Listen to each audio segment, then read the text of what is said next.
was a time when love was not measurable. No price, no standard, no requirement. It simply existed, unstable, human, unpredictable. But in the early 20th century, something changed inside American advertising boardrooms. Not publicly, not through culture, but through strategy. White American executives in smoke-filled rooms were not asking how to sell jewelry. They were asking something far more dangerous. What if we define what love requires? Because once you define a requirement, you control behavior. At the time, diamonds were not rare in practice, only in perception. Demand was inconsistent. Prices were unstable. So, the industry faced a problem. Not survival, but value. And value, they realized, is not discovered. It is manufactured. That was the moment a mineral stopped being a stone and started becoming a proof of emotion. A proof people would one day feel ashamed not to give. The first campaigns did not sell diamonds. They sold meaning. In 1930s America, advertising agencies began attaching emotional weight to something that had none. White American copywriters, working late under cigarette smoke and typewriter noise, tested a new psychological shift. Not persuasion, but conditioning. Instead of saying, "Buy this ring," they implied, "If it is real, it must be proven." And that changed everything.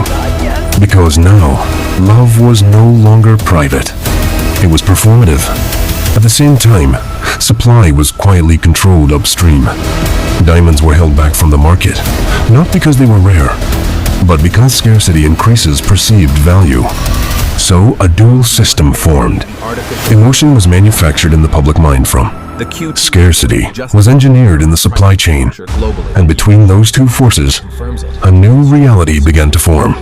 One where people no longer chose diamonds. They expected them. By mid-century, something irreversible happened. The idea stopped feeling like advertising. It started feeling like tradition. White American couples in ordinary homes absorbed it without resistance. Not because they were told to believe it, but because everything around them confirmed it. Magazines, films, department stores, weddings. Each layer repeated the same silent message. This is what love looks like. And repetition is more powerful than instruction.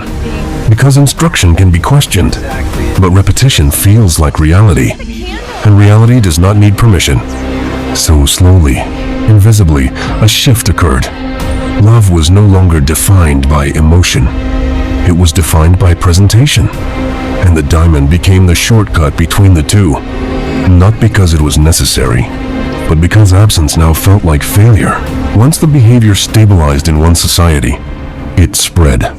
First to Europe, then across global luxury markets, then into modern consumer culture. But something important happened during expansion. People forgot it had an origin. At this point, no one was being convinced anymore. They were inheriting a system already in motion. A system where engagement became purchase. Love meant display. Commitment equals object. And because everyone participates, no one questions authorship. Entire generations grew inside this structure, believing it was natural. But it was not natural. It was designed repetition across time.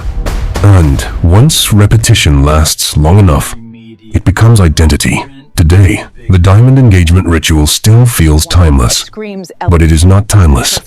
It is historical engineering that became invisible through repetition. And this is where the anomaly becomes uncomfortable. Because if love can be shaped into a requirement, then it is no longer just emotion. It is system behavior. So the question is no longer, why do people buy diamonds? The question is deeper. At what point did love stop being defined by people and start being defined for them? And if that happened once, how many other emotions have already been written the same way? Drop it in the comments. And if you want true stories exposing historical anomalies and the invisible systems shaping life, this channel is for you.